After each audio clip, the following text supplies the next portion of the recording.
Thanks for having me here today. It's really a pleasure to have the opportunity to talk to you about kidney stones today.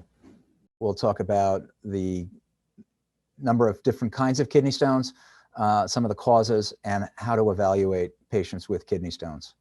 My disclosures here, of course, as I told you already, my past medical history includes calcium oxalate stones.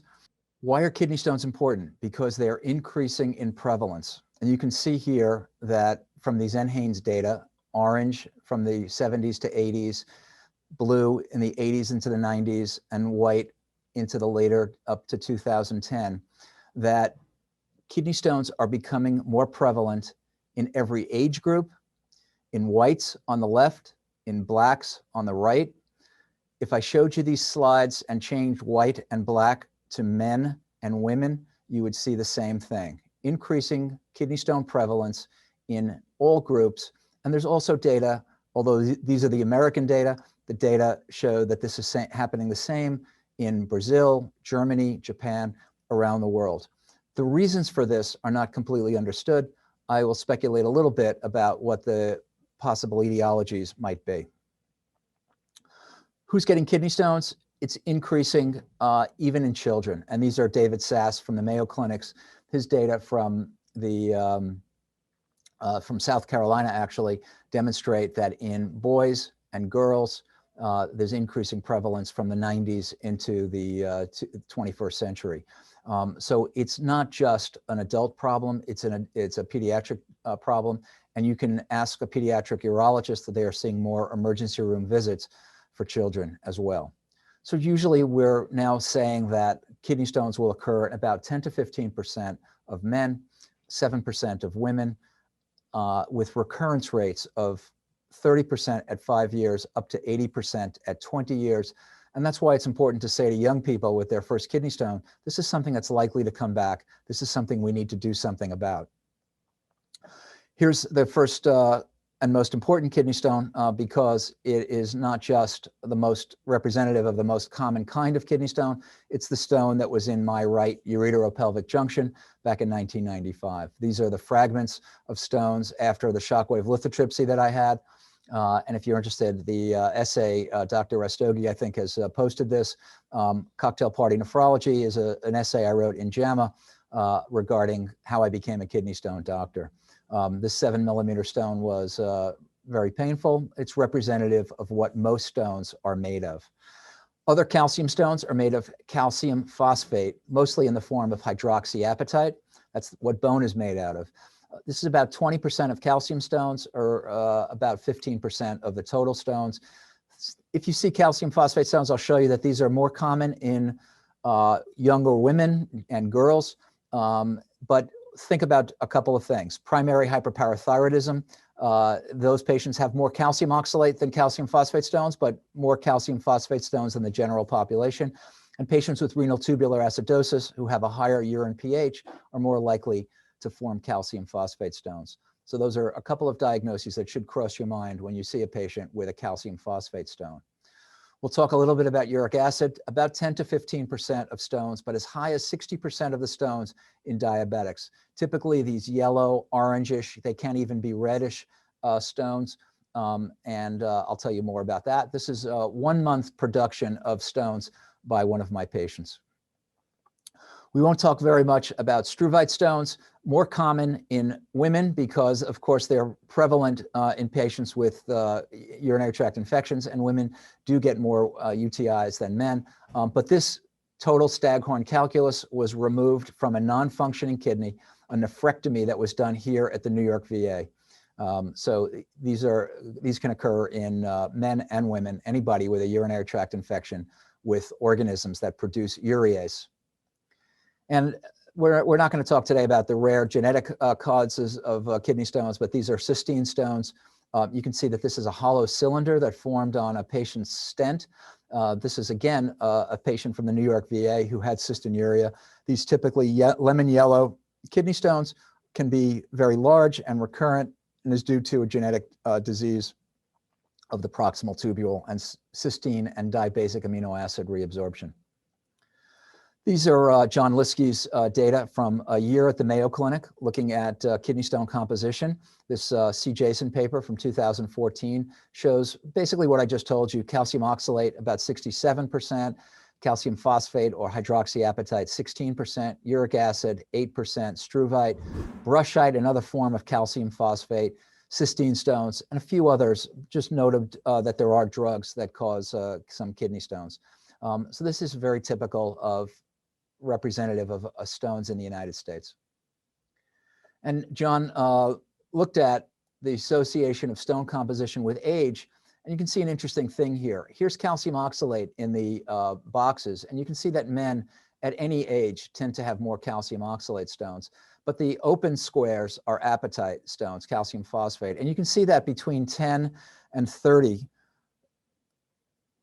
right in that gap there, women will tend to have more calcium phosphate stones. Calcium phosphate stones occur with higher urine pH. And so the implication here is that these younger girls to women will have a higher urine pH. And why that's true? Do they have more renal tubular acidosis? Are they on a different diet? It's not completely understood. So you can see that it's not uncommon for young girls and women to have calcium phosphate stones. And then as they get older, they become, like men, more calcium oxalate stones occur. So when you see a patient who's had a kidney stone, think about some of these things, and all of these items deserve more time than I can give them today, but certainly medications, for instance, topiramate, Topamax. I'm interested in how occupations cause kidney stones. We'll say a little bit more about that.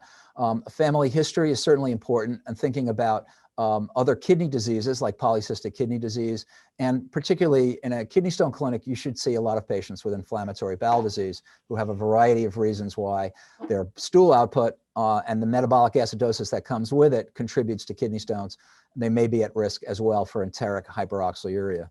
We take a detailed dietary history and ask people about high protein intake, weight loss diets, purines, their salt intake, fluid intake, oxalate, calcium intake. Calcium helps prevent kidney stones. We'll say more about that later.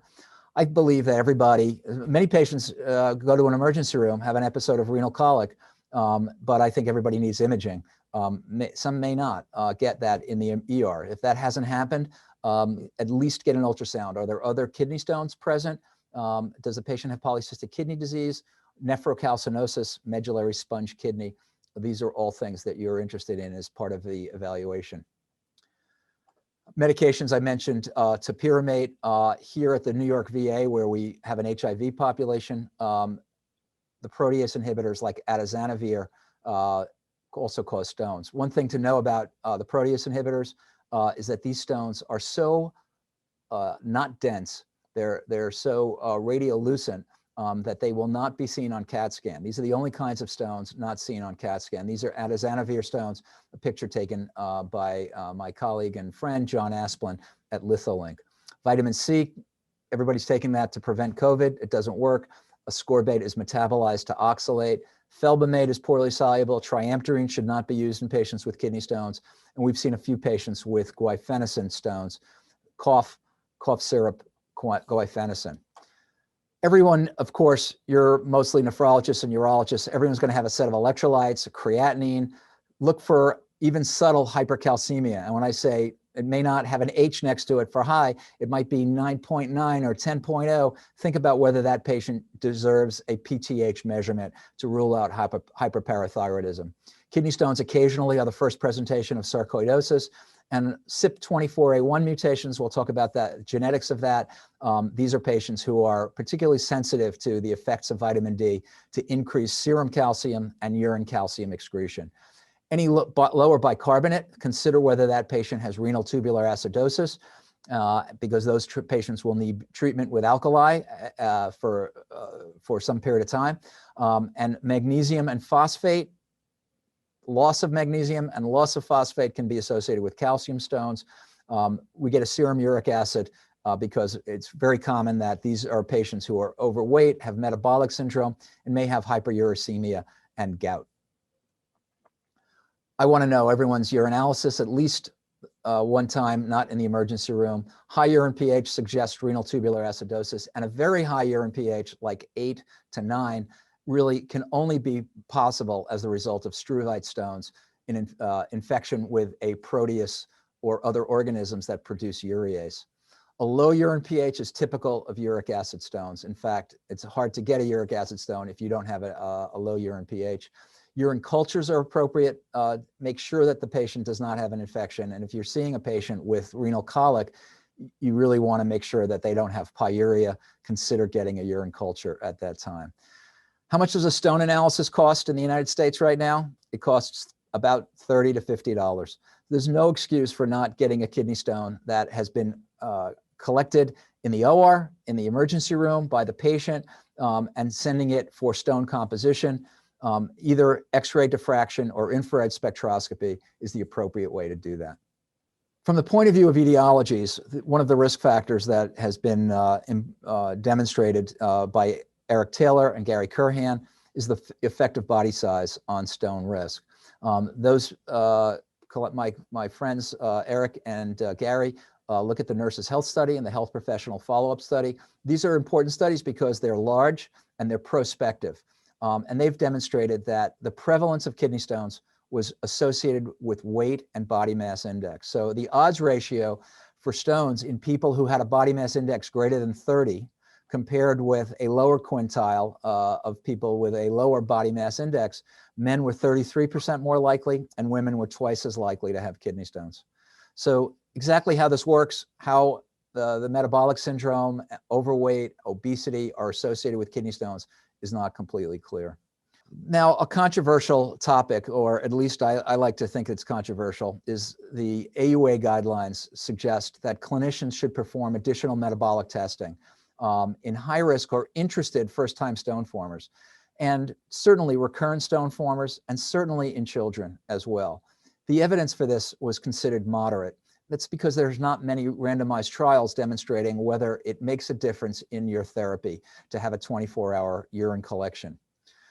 The risk factors that you'd be looking for in patients with calcium stones would be higher urine calcium, higher oxalate, low citrate, because citrate binds to calcium and prevents it from binding to oxalate. High uric acid is a controversial risk factor for calcium stones. Certainly what I call the house staff disease, because I was a house officer when I had my first kidney stone. Low urine volume, the people who are walking around sweating, exercising, not eating and drinking very much, have a low urine volume, a concentrated urine.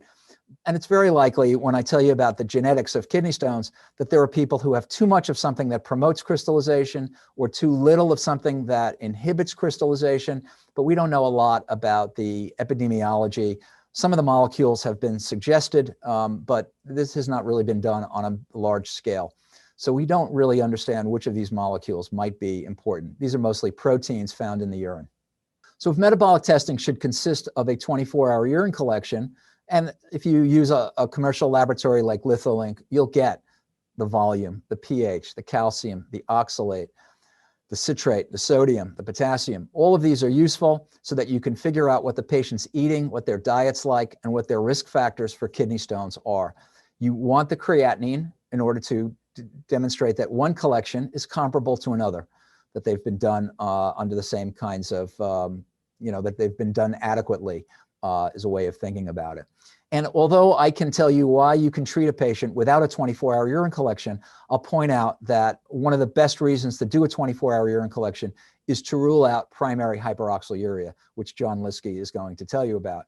If the urine oxalate is high, and 75 milligrams might be a reasonable cutoff, you really want to think about whether that patient should be genotyped and could have primary hyperoxaluria. So that's something, because these are patients who might look otherwise like patients with calcium oxalate stones, like me, you're only going to find that kind of hyperoxaluria if you do a urine collection, of course. But 24-hour urine collections are not done very frequently. Here's data from 2014.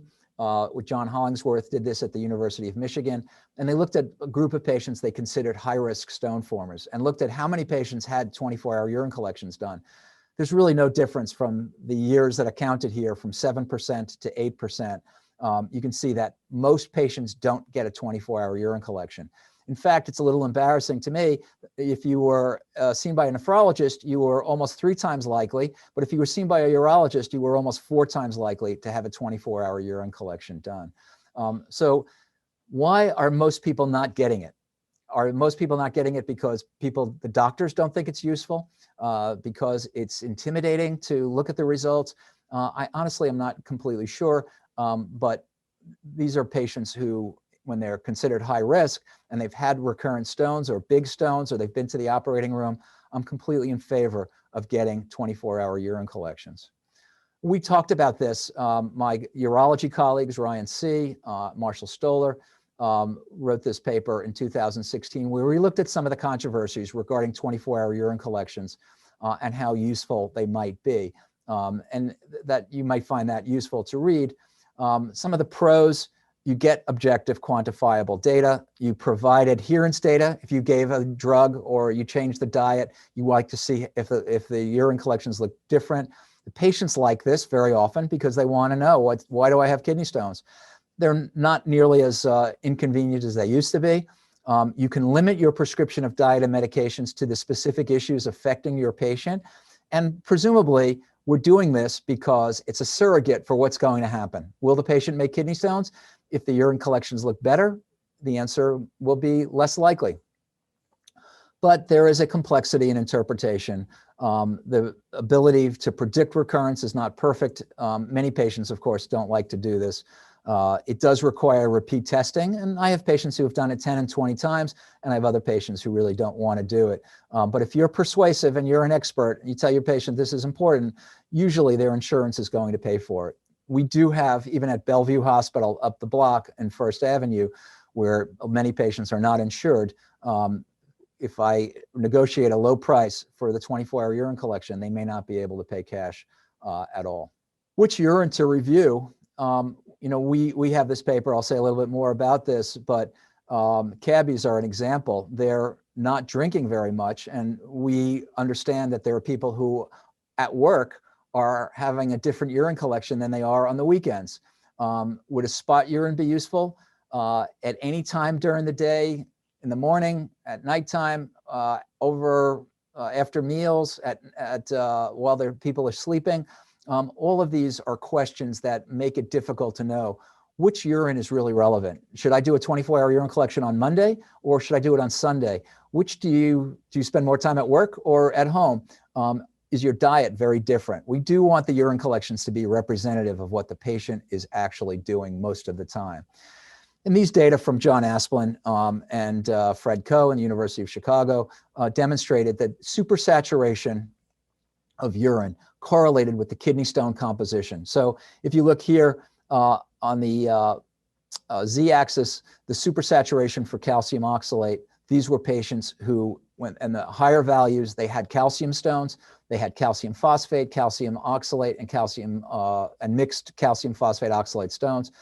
Here on the supersaturation for brushite axis, you can see that there were the calcium phosphate stone formers. They were highest in having a brushite supersaturation, while the patients who had the lowest urine pH, therefore would have the highest uric acid supersaturation, were more likely to have uric acid stones. So there were good correlations on all 3 axes with stone composition, and that's why we like to get supersaturation. That only a kidney stone laboratory will calculate that value from the values of all the other analytes. One of the terms that I would try to eliminate, and I know I've said it already once today, is hypercalceuria. And that's based on these data from Gary Curhan, where they looked at patients from the Nurses' Health Study 1 and 2, the Health Professional Follow-Up Study, and they looked at urine calcium on the x-axis, and then looked at the likelihood, the relative risk of stone formation. And you can see that starting at 100 milligrams per day, as calcium went up, the risk of kidney stones increased in all 3 cohorts. And Gary points out that, therefore, hypercalceuria is not here around 200 for women, or around here, or 250 or so for men. These are not dichotomous points. You have normal calcium or you have high calcium. As urine calcium goes up, kidney stone risk increases. And that means that if you show me a patient with a urine calcium of 250, I don't say, I don't know what's wrong with you, that's a normal number. I'd rather say, I will lower your urine calcium. And that's why the term hypercalceuria is not very useful. The same is true for oxalate. Now, this graph is only showing oxalate values in the normal range. Hyperoxaluria is often defined as greater than 40 or 45 milligrams per day. And in all three groups, for the most part, when you went from 20 to 40, within the normal range, the risk of kidney stones increased. So I like to quote Gary Curhan here. It's clear that the generally accepted definitions of normal are not appropriate. The risk of stone formation rises at levels of urine calcium and oxalate and decreases at levels of urine citrate that traditionally would be considered in the normal range. So the terms hypercalceuria, hyperoxaluria, hypocitraturia don't really mean very much. You want to fix the urine. And if you see a patient with a normal 24-hour urine collection, normal in quotes, you want to make it more normal. You want to make it better. I gave this talk at the NIH in 2015 regarding the exposome. What is the exposome? It's your exposure to various things that lead to diseases. So you get exposed to various things. It's filtered by the unique characteristics. You can consider that your genome, and that causes disease. So you go through this progression here. Example, some people smoke, that's an exposure. Some people smoke all day long and never get lung cancer or COPD.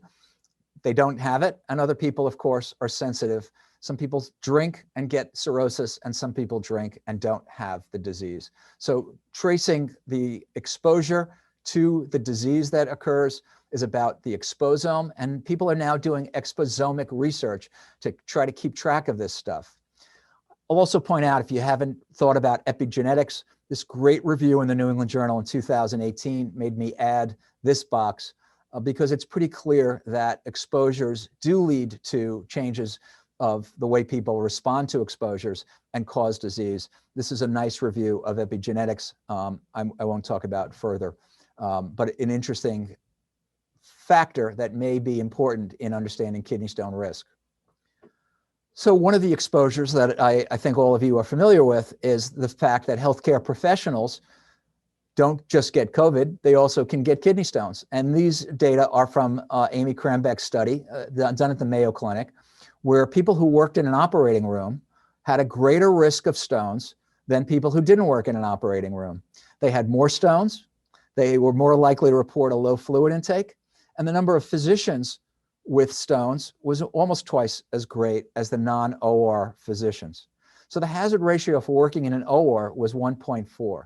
And this is simply that idea that you go into the OR for hours, you don't drink anything, and you don't urinate, and you're more likely to make kidney stones. One of the deficiencies of this paper, though, is that it didn't talk about whether these physicians were men or women. I think it's possible that there are more women working in the operating room as physicians nowadays, of course, and that may be one of the factors that contributes to women having more kidney stones and closing the gap so that this is less a disease of men the way it used to be. And Deepa Malayekkal, one of my former fellows, now an assistant professor at Northwell and Hofstra Medical School, we recently put this paper out on occupational kidney stones and tried to deal with some of these interesting issues. This should be part of your history when you see a patient with kidney stones. So increasing prevalence of kidney stones might be due to obesity, metabolic syndrome, diabetes, diet, all of us eating more salt and less dairy. Question was asked of me, what about global warming? Could that contribute to kidney stones? I was skeptical about that because the temperature of the earth has changed by 1 degree. I'm not denying climate change, but I will say that 1 degree didn't seem like something that would lead to more kidney stones. It might lead to more hurricanes and melting of the polar ice caps, but kidney stones, I wasn't sure. The simple idea, though, is that higher temperature leads to more transdermal water loss, sweating, and that leads to a decrease in urine volume, which leads to concentration of urinary electrolytes. Another question, what about bacteria, and what about the microbiome?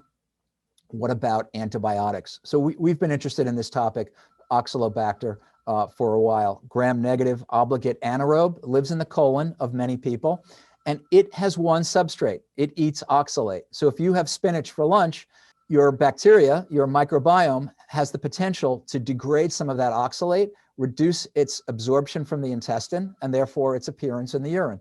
So the presence of Oxalobacter has been associated with diminished urinary oxalate and its absence associated with hyperoxaluria. We did a study where we looked at patients who had Oxalobacter colonization. About 32% of the patients that we selected the patients who had Oxalobacter, about 32% of the patients that we studied, and we looked at people who were going to get antibiotics for Helicobacter pylori.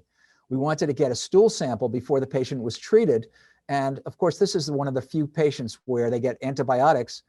You could get a stool sample before they were treated because unlike patients with pneumonia or otitis, they're not going to get their antibiotic that day. So all of the patients, 100% by definition, were Oxalobacter positive, and all of them had H. pylori in the blue box. But the red box were patients who had an endoscopy and did not have Helicobacter, and therefore were not going to get antibiotics.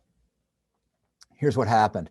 At 1 month, patients who were treated for H. pylori with antibiotics, 31% of them still had Oxalobacter.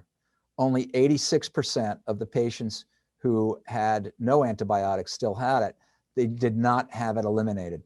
So the organism was persistent in the patients who didn't get antibiotics. At 6 months, this was still true. The microbiome of the intestine had changed. Antibiotics had eliminated Oxalobacter. It was persistent in the patients who didn't get antibiotics. These were statistically significant. So this was the evidence that getting an antibiotic for H. pylori could change the intestinal microbiome. Then the question would be, well, did these patients have more oxalate in the urine because their Oxalobacter was eliminated? Did they get more kidney stones? Well, this was just a study of patients who had an endoscopy. It's a small study, not the right group. So then we published this paper. This is from Greg Tazian, urologist, pediatric urologist at CHOP in Philadelphia.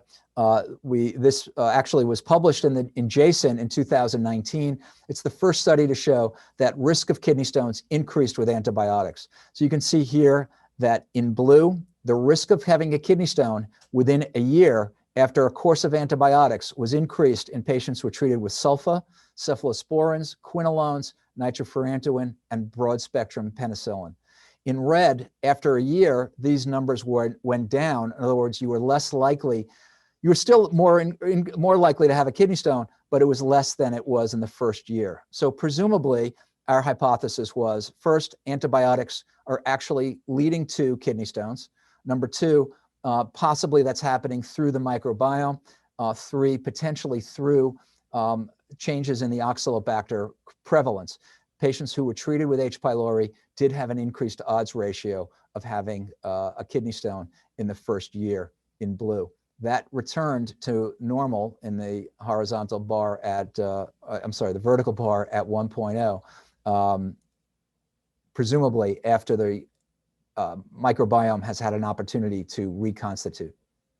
Let's talk about uric acid stones a bit. This is a 1 month supply of uric acid stones by my patient, Mr. Rotundi.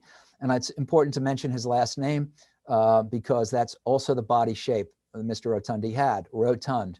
And here, let me just emphasize that the most important risk factor is the low urine pH. This is Naeem Malouf's paper in 2004.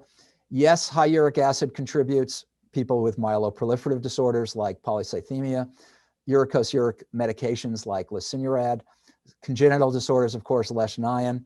But the most important thing, obesity, insulin resistance, leading to diabetes or the metabolic syndrome leads to a low urine pH, and under that circumstance, uric acid stones form.